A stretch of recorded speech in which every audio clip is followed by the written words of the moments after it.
아멘.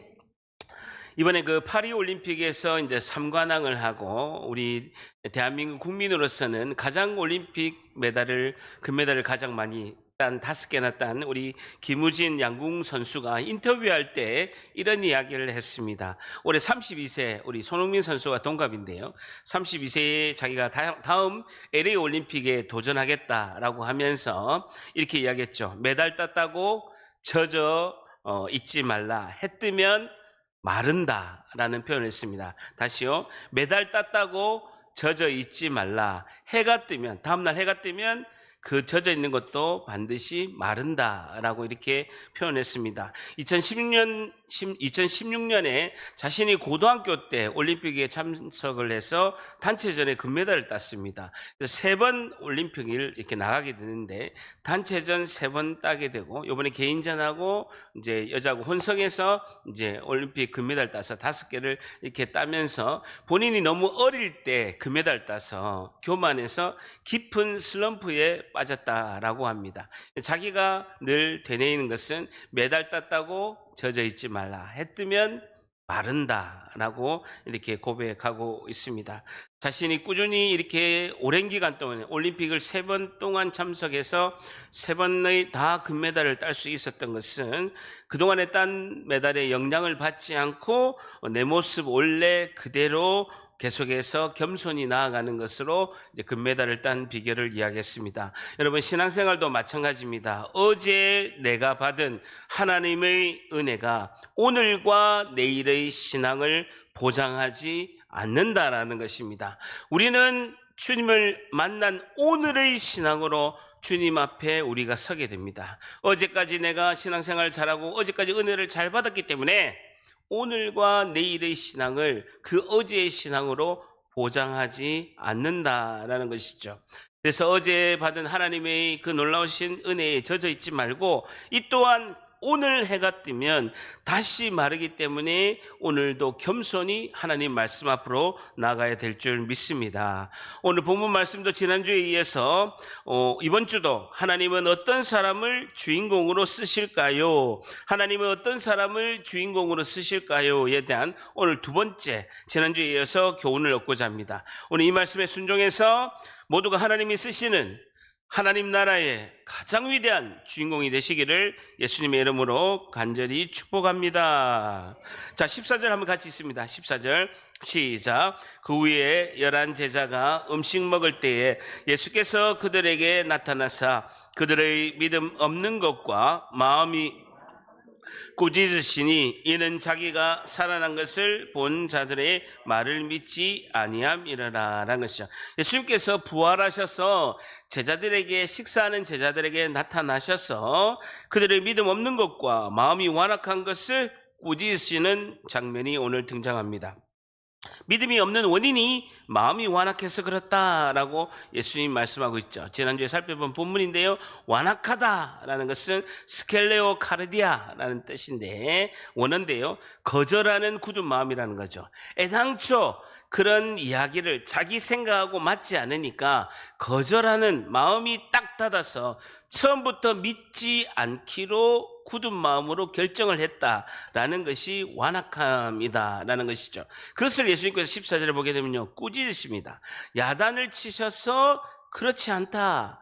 너희들은 믿음을 가져야 되고 완악한 마음을 너희가 가지면 안 된다라고 이렇게 예수님이 강조하고 있죠. 왜냐하면 믿음은 구원에 있어서 가장 중요하기 때문에 예수님께서 꾸짖으시면서 믿음이 없는 것을 야단치는 것을 볼 수가 있습니다. 자, 그러면서 15절에 주님이 주시는 지상명령 중요한 말씀을 그들에게 선포하시죠. 15절은 같이 있습니다. 시작. 또 이르시되 너희는 온 천하에 다니며 만민에게 복음을 전파하라. 예수님의 지상명령, 이 땅에서 가장 높은 상위, 가장 높은 이 땅에서 가장 높은 중요한 명령을 예수님이 강조하시는데 이것은 선교 명령이고 우리의 사명이기도 하는데요. 너희는 온 천하에 다니며 만민에게 복음을 전파하라 라는 것입니다. 온 천하 동그라미 쳐보세요. 모든 곳을 말합니다. 너희가 가는 곳 어디나 복음을 전해야 된다는 거예요. 장소를 구분하지 말고 너희들이 발걸음 가고 있는 어디에서도 하나님이 기회를 주시면 복음을 전파해야 된다는 것입니다.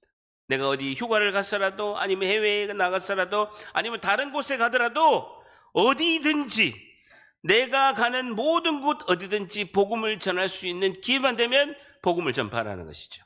그러면서 너희는 온 천하에 다니며 만민에게, 만민 동그라미 모든 사람에게라는 겁니다. 구분이 없다라는 거예요. 모든 사람에게, 너가 만나는 모든 사람에게 기회가 되면 복음을 전하라 라고 말씀하고 있습니다. 복음이 무엇입니까? 복음 동그라미 복음이 무엇입니까? 여러분, 복음이 무엇이죠? 복음이 무엇입니까? 복음은요, 예수 그리스도입니다. 예수 그리스도. 복음은 예수 그리스도라는 거예요. 복음 예수 그리스도를 전해야 된다는 거예요. 예수님이 그리스도이시다라는 것을 전해야 된다는 거죠.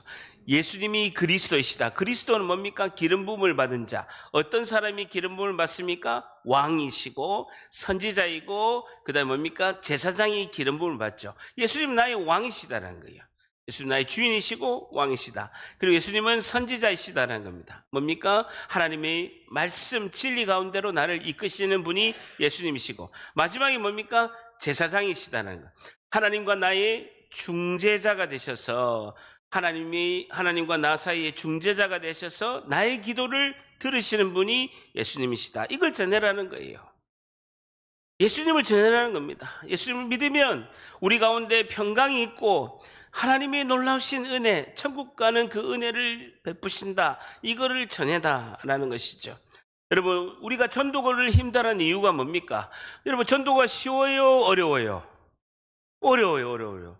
여러분, 우리 교회 다니는 성도들한테 설문조사를 했습니다. 전도가 왜 어려운가? 예? 전도가 왜 어려운가? 우리나라는 전도한다고 해서 핍박하는 곳이 아닙니다. 종교의 자유가 있기 때문에 핍박을 누구도 하지 않습니다. 전도가 왜 어려운가를 설문조사를 했는데 가장 큰 이유가 뭔지 압니까? 51%. 가장 큰 이유가 뭐겠습니까? 두려움이에요. 두려움이. 가장 큰 이유가 두려움인데 전도할 때 상대방의 반응에 두려워서 전도하기가 힘들다라는 거예요. 거절하면 어떡하지? 표정이 안 좋으면 어떡하지? 상대방의 반응에 두려워서 전도하기 힘들다라는 거예요. 여러분, 전도는요, 절대합니다. 거절은 당연한 거다. 당연한 거예요. 복음이 말씀이 들어가면 배척하고 거절하는 건요, 당연한 거예요. 사탄이 주인으로 꽉 잡고 있기 때문에 예수님의 복음이 딱 들어가면 당연히 거부하게 돼 있어요. 그래서 우리는요, 전하는 자예요. 우리의 임무가 그 열매가 맺고 교회까지 오게 하는 것은요, 성령 하나님이 하시는 역할이고 우리는 그냥 전하는 역할을 하는 거예요. 우리는 예수님을 전하는 자, 거기까지가 사명이에요. 열매가 맺고 그분이 예수님을 믿어서 교회에 오는 것은 전적인 하나님의 은혜인 줄 믿습니다. 그러니까 하나님께 맡겨드려야 되는 거예요. 전하는 걸 할 수 있잖아요. 막 핍박하고 그러면 도망가면 되지. 그잖아요. 어? 도망가면 되잖아요. 그래 막 하면 저는 막 얼굴에다 침도 뱉고요. 막 발로 차이기도 하고 침도 막 뱉고 막 요건 기본이에요, 기본. 그런데요, 매우 성령이 충만합니다. 뒤에 나오겠지만 복음을 전할 때 성령이 함께 하셔서 충만한 은혜로 우리와 함께 하신 줄 믿습니다. 자, 16절 한번 같이 있습니다. 16절 시작. 믿고 세례를 받는 사람은 구원을 얻을 것이요 믿지 않는 사람은 정죄를 받으리라. 믿고 세례를 받는 사람은 구원을 얻을 것이요. 한번 주쳐보세요. 세례가 구원의 필수 조건은 아닙니다. 그런데 16절에 보게 되면요, 믿고 세례를 받는 자는 구원을 얻는다라고 하고 있습니다. 세례를 받아야 구원을 받는 건 아닙니다. 믿으면 구원을 받을 수 있는 거예요. 그 증거가 뒤에 보면요, 믿지 아니하는 사람은 정죄를 받으리라라는 것이죠. 뒤에가 만약에 세례를 받아야 구원을 받으면 뒤에 믿고 세례받지 않는 사람은 정죄를 받으리라 할 것인데, 세례가 구원의 조건은 아닙니다. 그런데 왜 믿고 세례를 받는 자는 구원을 얻는다라고 지금 16절에 이렇게 말씀하고 있느냐? 믿는 자는요, 다 세례를 받기 때문에 그렇습니다. 믿는 자는 다 세례를 받고 그 믿음과 세례는 하나로 간주하기 때문에 그래서 이렇게 언급하는 것이죠. 복음을 마음으로 받아들인 사람은, 그 믿음을 가진 자는 믿음의 그 증거인 그런 외적 행위, 세례가 뒤따르게 되어 있다라고 이렇게 말씀하고 있습니다. 그러면서 믿지 아니한 자는 정죄의 동그라미 쳐보세요. 영원한 심판을 받게 된다라고 말씀하고 있죠. 영원한 심판을 받게 된다라는 것입니다. 세례를 받아야 성찬식에 참여할 수 있고 집사 직분도 이렇게 받게 되는 것이죠. 그래서 추수감사절에 세례받지 않는 분은 꼭 세례를 챙겨서 이제 받아야 됩니다. 자, 그러면서요, 주님은 말씀에 순종하고 말씀을 전하는 자들에게 그 말씀이 실현되도록 보호하시고 지켜주시는 은혜를 베푸겠다라고 17절, 18절에 말씀하고 있습니다. 자, 17절 같이 있습니다. 중요한 말씀입니다. 시작. 믿는 자들에게는 이러한 표적이 따르리니 곧 그들이 내 이름으로 귀신을 쫓아내며 새 방언을 말하며, 내 이름으로 동그라미 쳐요. 핵심이 뭡니까? 내 이름으로요. 예수님의 이름으로 귀신을 쫓아낸다는, 예수님의 이름으로. 이런 믿는 자들에게는 동그라미 쳐보세요. 17절 18절의 주어가 믿는 자들에게는 기적이 반드시 일어나는데 내 이름으로, 예수님의 이름으로 귀신을 쫓아내고 새 방언을 만든다는 것입니다. 사탄의 왕국이 무너지고 너희들에게 믿음을 더하기 위해서 표적이 보여지는데 예수님의 이름으로 영혼이 깨끗하게 치유되는, 귀신을 쫓아내는 역사가 있게 되고 새 방언을 말하게 될 것이다 라고 말씀하고 있습니다. 자, 그리고요 18절 같이 있습니다. 18절 같이 있습니다. 시작. 뱀을 집어 무슨 독을 마실지라도 해를 받지 아니하며 병든 사람에게 손을 얹은즉 나으리라 하시다. 뱀을 집어 올리며 무슨 독을 마실지라도 해를 받지 아니하며, 줄 잡으세요. 사도행전 28장 5절에 보게 되면, 사도 바울이 멜리데 섬에 배가 파선이 돼가지고 도착하게 됩니다. 근데 막 사람들이 막 추우니까, 겨울이었으니까 오돌도돌 떨고 있으니까 바울이 그 사도행전 28장에 나무를 하러 이렇게 갑니다. 나무에 독사가 따라온 거예요. 독사가 이렇게 바울을 확 물은 거예요. 근데 멜리데 섬 사람들은 알고 있죠. 저 뱀의 독사에 물린 사람은 죽지 않은 사람이 한 명도 없었던 거예요. 바울이 멀쩡한 거예요. 아무런 해가 없는 거예요. 그 사람들은 막 신이다 하고 이런 이제 일이 일어나게 되었죠. 모세가 이제 출애굽할 때 바로의 그 애굽 왕 바로 앞에서 지팡이를 딱 잡았는데 그것이 뱀이 딱 되는 거예요. 그래서 출애굽기 4장 4절에 보게 되면요, 뱀의 꼬리를 딱 잡았는데도 물리지 않고 다시 지팡이 돼서 지팡이를 통해서 10번의 기적을 행하는 것도 경험하게 됩니다. 선교지에 가보면요, 굉장히 간증을 많이 듣게 됩니다. 선교사님을 방해하고 죽이려고 그 마을에 있는 그 추장에 내는 사람들이 선교사님에게 호의를 베푼다 하고 음식을 초대하면서 그 음료에다가 독을 타는 경우가 부지기수하게 많습니다. 그런데요, 안 죽어요. 안 죽는 기적이 너무나 많이 일어난다. 그래서 그 기적을 보는 사람들에게 믿음을 주기 위해서 초대교회나 선교지에서는 지금도 엄청나게 이런 기적이 많다는 거예요. 근데 이것을 문자적으로 믿어가지고, 목사님 뱀을 잡고 독을 한번 마셔보세요 라고 저에게 요청하면 입장 곤란하다는 거예요. 그러면 안 된다는 거예요. 안 돼요. 절대 그러면 안 됩니다. 저는 안 먹습니다. 저는 안 먹어요. 안 먹습니다. 그런 이단이 에팔레치아라는 이단이 있어요. 실제적으로 뱀을 잡고 독을 마셔서 그것을 죽지 않으면 하나님의 백성이다 해가지고 하는 이단도 있다라고 합니다. 제가 부목사 때 이런 일이 있었어요. 암에 걸린 가까운 집사님이 계셨습니다. 그래서 그분이 이제 갑자기 이제 암에 걸려서 목사님 기도 좀 해달라라고 해서 중보기도를 요청해서 많이 기도를 했습니다. 기도하는데 하나님께서 서울에 있는 어떤 병원에 가서 좀 빨리 치료할 수 있는 길을 열어주시겠다라는 이제 응답을 제가 받은 거예요. 그래서 집사님 집에 이제 제가 신방을 가서 오늘까지 제가 중보기도 요청해서 계속 기도해 보니까 하나님께서 서울에 있는 모 병원에 가서 이제 수술하고 치료하면 하나님께서 깨끗이 치료한다라는 응답을 이렇게 제가 전했죠. 근데요, 제 말을 믿지 않는 거예요. 믿지 않고 부산에 있는 그냥 병원에서 수술하겠다라는 거예요. 제가 부산에 있는 병원에 수술하면 고생하고 서울에 가세요라고 여러 차례 이야기한 거예요. 그러니까 대화가 이제 결론이 안 난 거죠. 근데 대뜸 집사님이 저한테 마가복음 16장 18절에 이 말씀을 저한테 이야기하면서 뱀을 질로 집어 올리고 무슨 독을 마시더라도 해를 받지 아니하면 목사님 그 기도응답인 줄 알고 제가 따르겠다는 거예요. 저보고 먹으라는 거잖아요. 와, 난감하더라고요. 이럴 때 어떻게 해야 될지.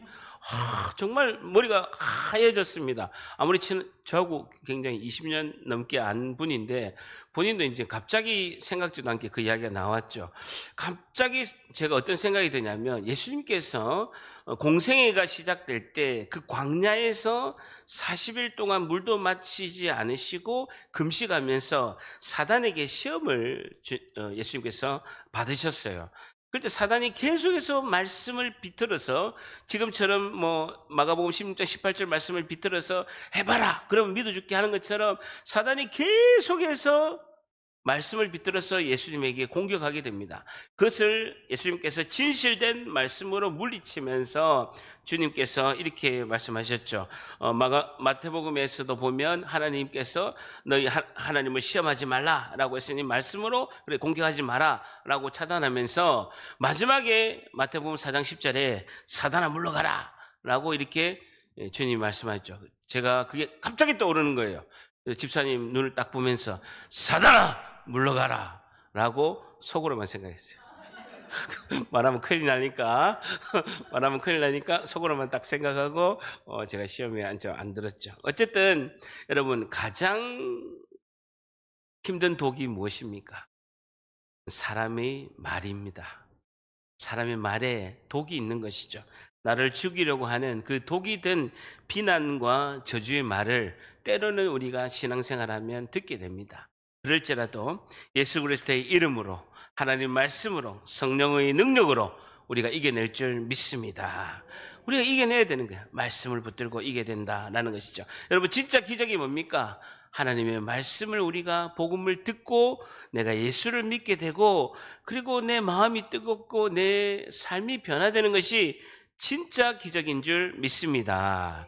자, 18절에 보게 되면 하반절에 병든 사람에게 손을 얹은 즉 동그라미 쳐보세요. 손을 얹은 즉 동그라미 쳐보세요. 케르 에피티데미라는 단어인데 안수하다라는 뜻입니다. 병든 사람에게 안수함에 나으리라 하시더라라는 것이죠.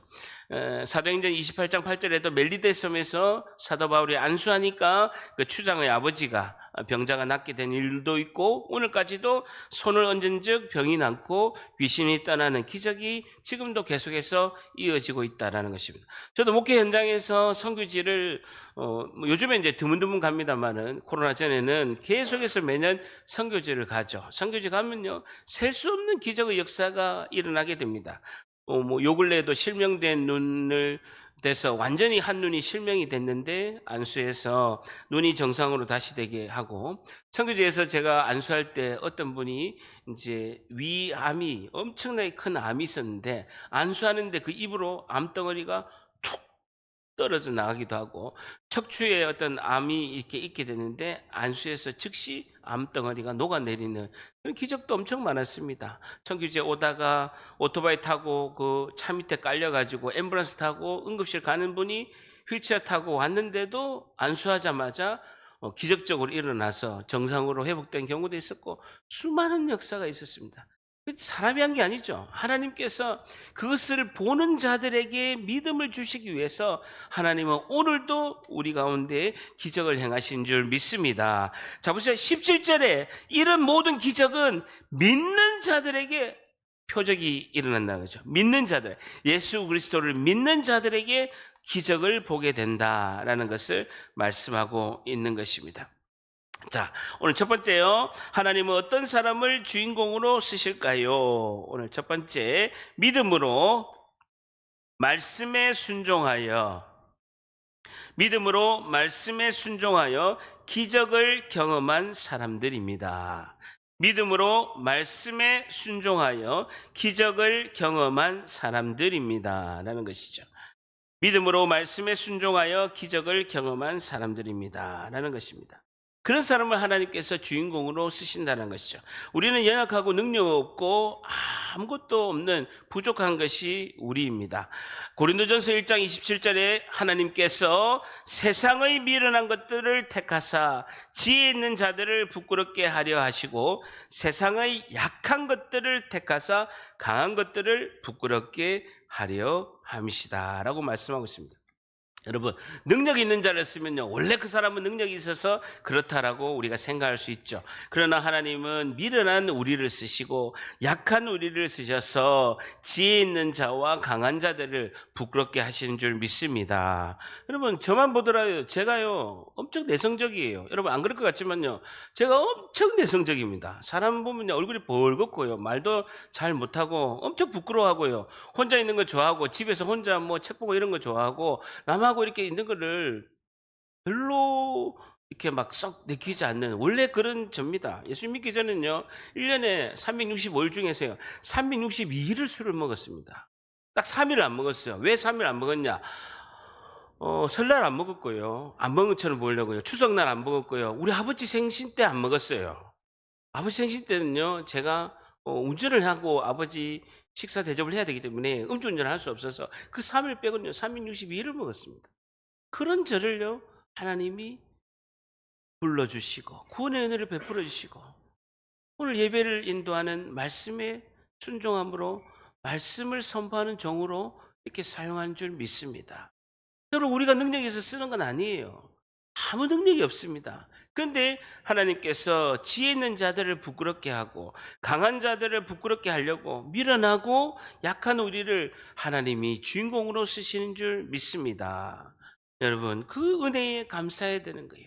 은혜 날마다 감사함으로 나아가야 될 줄 믿습니다. 자, 19절 같이 있습니다. 19절 시작. 주 예수께서 말씀을 마친 후에 하늘로 올려지사 하나님 우편에 앉으시나. 하늘로 올려지사 동그라미 쳐보세요. 감람산에서 영광스러운 모습으로 하늘로 예수님이 승천하신 거예요. 사람들이 500명이 보고 있는데 하늘로 슝 하고 올라가시는 거예요. 영광스러운 모습으로 하늘로 올라가셔서 보세요. 하나님 우편에 앉으시니라. 하나님의 그 권능과 영광의 자리에 원래 그 있던 자리에 복귀하셨다는 거예요. 이걸 뭐라고 하면요 승귀라고 하는 거예요. 올라가셔서 복귀하셨다라고 해서 승귀라고 하는 것입니다. 하나님이 원래 거기 계셨던 분이에요. 하나님 보좌 우편에 하나님과 동등한 위치에 원래 영광의 권능과 영광의 자리에 계셨던 그분이 사람이 되셔서 내려오셔서 원래 그 자리로 이렇게 가셨다라는 것이죠. 예수님은 우리 교회의 머리 되십니다. 우리는 예수님의 몸입니다. 그렇기 때문에 예수님께서 하나님 보좌 우편에 앉아 계시고 그 예수님께서 하늘 보좌에 계시기 때문에 우리도 예수님의 머리가 되시기 때문에 우리도 몸이 되어서 우리의 고향인 우리의 영은 날마다 하늘나라, 하나님 나라에 있는 줄 믿습니다. 자, 20절 같이 있습니다. 마지막 절 20절 시작. 제자들이 나가 두루 전파할 주께서 함께 역사하사 그 따르는 표적으로 말씀을 확실히 증언하시니라. 제자들이 나가 두루 전파할세 줄자 보세요. 주께서 함께 역사하사, 함께 동그라미 쳐보세요. 우리가 그 예수님을 믿고 복음을 전하는데 주님이 함께 역사하신다라는, 우리가 그 복음을 전할 때 제자들이 나가서 우리 주님의 그 복음을 전할 때 성령이 우리와 함께 하신다라는 거예요. 예수의 영이신 성령이 우리와 함께 하신다라는 겁니다. 다 같이 할답니다. 전하면 그 자리에 예수님이 함께 하십니다. 한 번 더, 전하면 그 자리에 예수님이 함께 하십니다. 20절 하반절에 보면요, 그 따르는 표적으로, 표적 동그라미 치시고 그 기적이 일어나는 목적을 말하고 있는 거예요. 말씀을 확실히 증언하시나. 보세요. 우리에게 기적이 일어나는 목적은 하나다라는 것이죠. 뭡니까? 하나님 말씀을 믿게 하기 위해서라는 거예요. 다 같이 짧답니다. 기적의 목적은 하나님 말씀을 믿기 위함입니다. 한 번 더, 기적의 목적은 하나님 말씀을 믿게 하기 위함입니다. 복음을 전하고 순종하는 자에게는 반드시 놀라운 표적이 있다라는 거예요. 그 표적의 목적은요, 하나님 말씀을 믿게 하기 위해서라는 거예요. 그 하나님 말씀이 진리임을 믿게 하기 위해서다라는 겁니다. 순종해야 기적이 일어납니다. 하나님이 감동 주실 때 딱 순종하셔야 되는 거예요. 여러분, 반드시 감동을 주는데 한 번 순종하면요, 계속해서 감동을 주세요. 그런 사람을 찾으신다고요. 교회에 그런 한 사람을 찾으신다라는 거예요. 여러분, 기적을 행하는 그 고속도로 이름이 있어요. 기적을 행하는 고속도로 이름이 뭐냐면요, 순종이라는 고속도로예요. 여러분, 나는 기적이 일어나고 싶습니다, 하나님 쓰는 주인공이 되고 싶습니다 하고 순종을 안 해. 그럼 아무 일이 일어나지 않는 거예요. 여러분, 믿기만 하면 안 됩니다. 믿고 순종해야 하나님이 우리를 통해서 역사하신 줄 믿습니다. 하나님이 우리를 통해서 역사하시기 위해서는요, 믿고 순종해야 된다라는 것이죠. 저를 따라합니다. 믿고 순종해야 기적이 일어납니다. 사랑하는 성도 여러분, 교회의 부흥이 무엇입니까? 여러분, 교회의 부흥이 우리의 간절한 소망은 교회의 부흥이죠. 단순히 성도가 많이 늘어나는 것만 부흥이 아닙니다. 성도가 단순히 많이 늘어난 것만 부흥이 아니다라는 것이죠. 진정한 부흥은요, 하나님 말씀으로부터 나오는 성령의 불이 임할 때 참된 부흥이 일어날 줄 믿습니다. 하나님의 말씀에 불이 임해야 되는 거예요. 불이 그 열정적으로 내한테 임해야 교회의 부흥의 역사가 시작이 되는 줄 믿습니다. 여러분, 대한민국에요, 엄청난 대부흥의 역사가 일어난 적이 있었습니다. 1903년도에 원산에서, 그 북한의 원산에서 하디 선교사님이 갑자기 설교하시다가 자기가 그 백인으로서 인종차별한 것을 회개하기 시작한 거예요. 그 원산의 그 교회에서부터 1903년도에 원산에서 대부흥의 회개 역사가 일어나기 시작한 거예요. 그 불길이 4년 후에 1907년도에 평양까지 부흥이 일어나게 됐죠. 그래서 대한민국을, 그 조선 땅을 그 당시에는요, 동방의 예루살렘이라고 할 정도로요, 엄청난 부흥의 역사가 일어났습니다. 어떤 일이 일어났냐면요, 그 1907년도에 1월 14일 날 그냥 사경회를 하고 있었습니다. 말씀을 읽고 사경회를 하다가 길선주 장로님이 맨 앞에 나왔습니다. 1907년도 1월 14일 날 길선주 장로님이 갑자기 강단에 와서 자기가 재고백을 하는 거예요. 1906년도에 자기 친구가 세상을 떠날 때 자신의 재산을 정리해달라고 그 당시에 1907년도에 자기에게 $100를 줬다는 거예요. 여러분, 제가 $100의 가치가 어느 정도인가 몰라가지고 인터넷에서 한번 찾아보니까 1907년도에 $100를 주면 그때 다 엽전으로 물건을 사고 쌀을 샀잖아요. $100를 선교사님이 주니까 엽전을 바꿨는데 엽전이 집 있잖아요. 초가집의 절반 정도가 되는 엽전이 있을 정도로 어마어마한 돈이었어요. 어마어마한 돈이 그 당시에 $100였는데 그것을 자기가 횡령했다고 600명 앞에서 죄고백을 한 것입니다. 그래서 그 이야기를 듣자마자요, 어떤 한 여인이 나와서 자기가 청일 전쟁 때 자기 아이를 자기가 직접 죽였다라고 자기가 회개했고요. 어떤 사람은 불치병에 걸린 아내에게 매일 술 마시고 저주를 퍼붓고 폭행을 했다라고 자기가 고백하고, 어떤 사람은요, 자기가 몰래 첩을 2명 두어서 가정을 외변했다라고 자기가 나와서 회개의 역사를 하고, 그리고 어떤 여인은 선교사님 돈을 교회에서 14전을 훔쳐가지고 자기가 그것을 떼어먹었다라고 재고백을 하고, 이 모든 역사가 재고백이 시작돼가지고요, 엄청나게 참회 역사가 나가지고 그 마룻바닥을 두들기면서 그 장대인 교회, 평양의 장대인 교회에서 난리가 난 겁니다. 1907년도 1월 14일 날요, 엄청난 회개 역사가 일어난 거예요. 그래, 그 이야기를 듣고요, 평양 시내에 방은덕이라는 경찰이 있었어요. 그 경찰을 그 당시에 순포라고 합니다. 순포. 그 소식을 들은 거예요. 그 방은덕이 안 그래도 자기가 실적을 못 올려가지고 이 사람들을 잡아가지고 이제 감옥에 넣어야 되는데 실적이 없었던 거예요. 그래, 교회 뒤에 장대인교회 와가지고 자기가 실적 올리려고 뒤에 앉은 거예요. 그때 당시에 설교 제목이 1월 14일 날 자기가 회개하고 자기가 돈을 떼먹은 걸 회개한 그 길선주 장로님이 나와서 그날 설교를 했는데 설교 제목이 뭐냐면요, 지옥을 취하라 천당을 택하랴. 지옥을 취할 것인가 천당을 택할 것인가 하는 것이 설교 제목이었습니다. 아주 원색적인 복음이죠. 그러면서 길선주 장로님이 이렇게 설교를 했습니다. 물질을 도적한 사람은 잡을 수 있지만 마음에 도사리고 있는 죄는 다스릴 수 없고 잡을 수 없다. 진짜 죄는, 마음에 있는 죄를 가진 사람은 그 마음이 지옥이고 죄를 회개한 사람은 죄를 지어도 천당이다 라고 선포하면서 설교를 한 것입니다. 그걸요, 방은덕 순포가 뒤에서 듣고 심장이 메아리치면서 양심이 뒤틀리면서 죄책감이 밀려오고 난리가 나는 거예요. 그래서 맨 뒤에 앉아있다가 갑자기 설교 중에 벌떡 일어나서 길선주 장로 앞에 외칩니다. 선생님, 이 죄인이 어떻게 용서받을 수 있습니까? 저는 천당에 와서 죄인을 잡으려고 했던 그 죄인 방순포입니다 라고 떼굴떼굴 굴리면서 자기가 외쳤던 것입니다. 그러면서 자기가 대성통곡하면서 어찌하오리까, 내가 어떻게 하면 이 죄인이 구원을 받을 수 있습니까 하고 떼굴떼굴 굴른 거예요.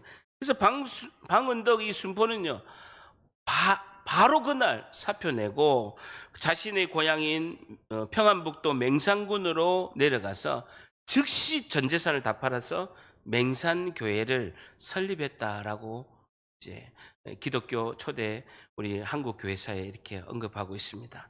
이 광경을 목격한 선교사님이 영국의 일간지 신문에 이렇게 기고했습니다. 마치 감옥의 지붕을 여는 것과 같았다. 살인, 강간 등 상상할 수도 없는 엄청난 죄가 고백되었다라고 그가 신문에다가 그 선교사님이 이 신문에 기사를 써서 영국에 보낸 것을 볼 수가 있습니다. 여러분, 여기서 끝이 난 게 아닙니다. 사람들이요, 회개하기 시작하니까 자기가 손해를 입히고 손상을 입힌 것을요 다 집집마다 찾아가면서 사죄하고, 그리고 타인의 재물을 절도한 사람을요 직접 다 배상하는 일이 일어났습니다. 어떤 중국 상인은 가만히 있는데 어떤 조선 사람이 들어와서 옛날에 몇 년 전에 당신하고 거래했을 때 내가 몇 년 전에, 수년 전에 부당이익을 이렇게 내가 가졌는데 그동안에 내가 모은 돈이라면서 환불해 주는 역사도 일어났다는 것이죠. 평양시내가 발칵 뒤집혔고 목사들이 이 모습을 보기 위해서 전국에 있는 목사들이 다 오게 되고, 그 당시에 평양 신학교에 있는 전도사들, 목사들이 다 이 광경을 보게 돼서 전국 교회에 이것을 은혜를 불을 받아가지고 전국 교회에 다 퍼져서 평안북도 선천군, 전라남도 광주군, 경상북도 대구, 그리고 뭐 각자의 고향으로 가가지고요 대한민국이요 성령의 불바다가 된 것입니다. 이 모든 것은요 회개에서 시작됐다는 것이죠. 회개에서 시작됐다는 것이죠. 여러분, 진정한 부흥은요 하나님이 쓰시는 주인공이 있으면 부흥하게 돼 있는데, 하나님이 쓰는 주인공은요 회개의 역사가 있어야 되는 것입니다. 하나님이 오늘 우리의 심령을 두드릴 때, 우리의 마음을 두드릴 때 오늘 회개해야 될 줄 믿습니다. 오늘 우리에게 회개의 마음을 하나님이 우리 심령 가운데 두드린다는 것입니다. 제가 부목사 때 우리 집사님이 저한테 와서 자신의 라이벌 집사님을 고발했습니다. 목사님 아냐고, 그 집사 술 담배 하는 거 아냐고. 왜 모르겠어요. 내가 집사 때부터 다 같이 있었는데 다 알죠. 그래서 막 따지는 거예요. 어떻게 교회에 그 집사 술 담배 하는데 교회 오면 되냐고 막 나한테 고려고함 주는 거예요. 고발하는 거예요. 고자질하는 거예요. 제가 이야기했죠. 술 담배 하는데 교회 오는 거하고 무슨 상관이 있어요? 아니, 술 담배 교회 다니는데 술 담배 하면 됩니까? 라고 막 고함 지르더라고요. 교회에 다니는데 술 담배 하면 됩니까? 라고 묻지 말고 술 담배 하는 사람도 교회 와야 되잖아요. 술 담배 안 하는 모양이네요. 다 끊었습니까? 오늘 마음 주실 때 순종하시기 바랍니다. 예. 제가 이 정도 고래고함 지르면 순종해야 되죠. 여러분, 회개는 세 가지를 해야 됩니다. 우리 주보를 딱 끼우시고, 마가복음 16장에 주보를 딱 끼우시고요, 고린도전서 10장 5절 봅니다. 신약성경 274페이지 274페이지에 보면요, 274페이지에 고린도전서 10장 5절, 고린도전서 10장 5절 274페이지를 펴니다.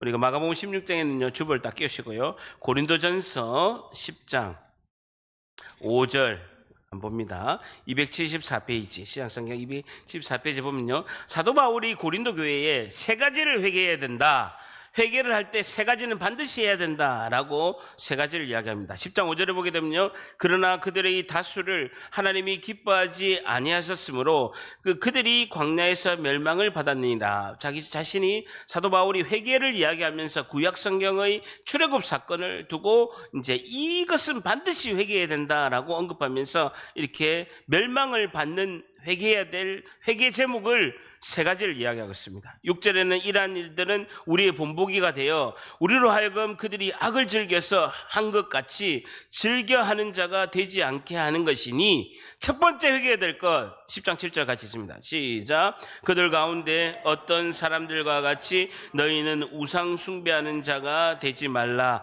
기록된 바 백성이 앉아서 먹고 마시며 일어나서 뛰논다 함과 같으니라. 첫 번째 뭡니까? 우상 숭배입니다. 우상 숭배 동그라미. 우상 숭배, 하나님보다 더 우선된 거, 돈, 물질을 목숨보다 더 소중히 여긴 거, 전보로 간 거, 우상 앞에 절한 거 반드시 회개해야 될 줄 믿습니다. 회개해야 돼. 회개. 생각날 때 회개해야 돼요. 생각날 때 회개하십시오. 두 번째 8절 음란입니다. 8절 같이 읽습니다. 시작. 그들 중에 어떤 사람들이 음행하다가 하루에 23,000명이 죽었나니 우리는 그들과 같이 음행하자. 음란 회개해야 됩니다. 음란.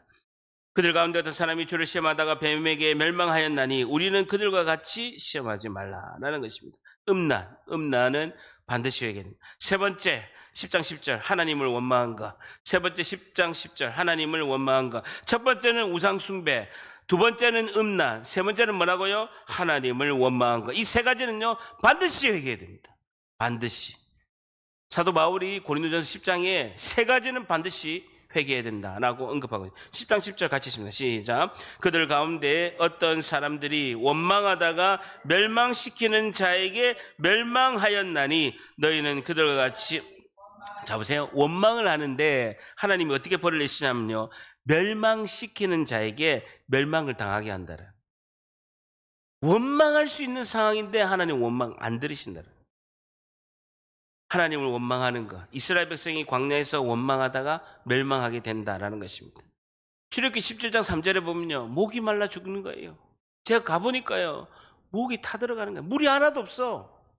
그러니까 사람들이 출애굽기 17장 3절에 목이 말라 물을 찾을 때 모세에게 원망하여 이르되 당신이 어찌하여 애굽에서 우리를 이렇게 인도내서 우리를 다 죽게 만들고 가축도 죽게 만드냐고 원망한 거예요. 그러니까 17장 8절에 아말렉이 와서 이스라엘 백성을 뒤에서 뒤통수 치면서 전쟁하게 됩니다. 멸망하는 자에게 하나님 멸망을 시킨다는. 환경을 원망하는 것은요, 하나님을 원망하는 것입니다. 하나님을 신뢰하고 주님을 끝까지 의지하시기를 바랍니다. 여러분, 어려운 일이 있어요. 왜? 인생 자체가 하나님을 안 믿어도 어려운 일이 있어요. 우리는 이건희 아들이 아니기 때문에 어려운 일이 있을 수밖에 없어요. 이건희 아들도 감옥 가잖아요. 어려운 일이 있다고요. 그런데도 끝까지 주님을 신뢰하고 원망하면 안 된다는 거예요. 감사하고 기뻐하면 오히려 상이 크다는 거예요. 여러분, 사도행전 16장 25절에 사도 바울은 복음을 전하다가 빌립보 감옥에 갇혔습니다. 근데 사도행전 16장 25절에 바울이 빌립보 감옥에서 하나님을 찬양하고 감사의 기도를 올려드렸습니다. 여러분, 환경이 원망할 상황인데도 원망을 하나님이 안 들으신다라는 거예요. 여러분, 환경이 어려운 상황이 있을 때 이렇게 저를 따라서 고백하면 됩니다. 저를 따라합니다. 얼마나 큰 복을 주시려고 이 고난을 주십니까? 한 번 더. 얼마나 큰 복을 주시려고 이 고난을 주십니까? 한 번 더. 이 정도로 주님 원망 안 합니다. 한 번 더. 이 정도로 주님 원망 안 합니다. 우상 숭배, 음란, 하나님 원망은 반드시 회개해야 될 줄 믿습니다. 성령이 끝없이 우리에게 신앙의 양심으로 메아리칩니다. 오늘 반드시 회개할 때 우리에게 묶인 사슬이 끊어지고 놀라운 은혜가 임할 줄 믿습니다. 자, 여러분 회개의 중요한 포인트가 또 하나 있어요. 한 번만 더 찾습니다. 히브리서 3장 12절, 신약성경 356페이지, 히브리서 3장 12절, 신약성경 356페이지, 뒤에 히브리서 3장 12절, 신약성경 356페이지 한번 찾습니다. 356페이지 천천히 찾아보세요. 356페이지에 히브리서 3장 12절, 히브리서 3장 12절, 355페이지, 히브리서 3장 12절, 히브리서 3장 12절. 형제들아, 너희가 삼가 혹 너희 중에 누가 믿지 아니하는 악한 마음을 품고 살아계신 하나님에게서 떨어질까 조심할 것이요. 13절 같이 씁니다. 13절 시작. 오직 오늘이라 일컫는 동안에 매일 피차 권면하여 너희 중에 누구든지 죄의 유혹으로 완고하게 되지 않도록 하라. 주잡으세요. 오직 오늘이라 일컫는 동안에, 오직 회개해야 된다는, 오직 오늘 회개해야 된다는, 오직 오늘이라 일컫는 동안에 매일 피차 권면해서 너희 중에 누구든지 죄의 유혹으로부터 완고하게 되지 않도록 너희가 회개해야 된다라는 것입니다. 3장 15절, 3장 15절. 성경에 읽었을 때 주저보세요. 오늘 너희가 그의 음성을 듣거든 격노하게 하신 것 같이 너희 마음을 완고하게 하지 말라. 오늘 너희가 동그라미 쳐보세요. 오늘 너희가 오늘 회개해야 된다는 것입니다. 4장 7절, 히브리서 4장 7절, 히브리서 4장 7절, 356페이지, 히브리서 4장 7절 같이 있습니다. 시작. 오랜 후에 다윗의 글에 다시 어느 날을 정하여 오늘이라고 미리 이같이 일렀을 때 오늘 너희가 그의 음성을 듣거든 너희 마음을 완고하게 하지 말라 하였나니라는 것. 하나님께서 우리에게 오늘의 기회를 주신다는, 회개에 있어서 가장 중요한 포인트는요, 오늘이라. 오늘의 기회를 잡으시기를 축복합니다. 여러분, 아기 때 보면요, 우리 아기 때 보면 애가 계속 보채입니다. 애기가 보채고 울고 땡깡 부려도요, 엄마는 먹을 것 주고 애기한테 다 해줍니다. 그런데요, 그렇게 되면 새신자 때는 하나님이 참으시고 먹을 것도 주고 때로는 또 새신자 때 기적을 베풉니다.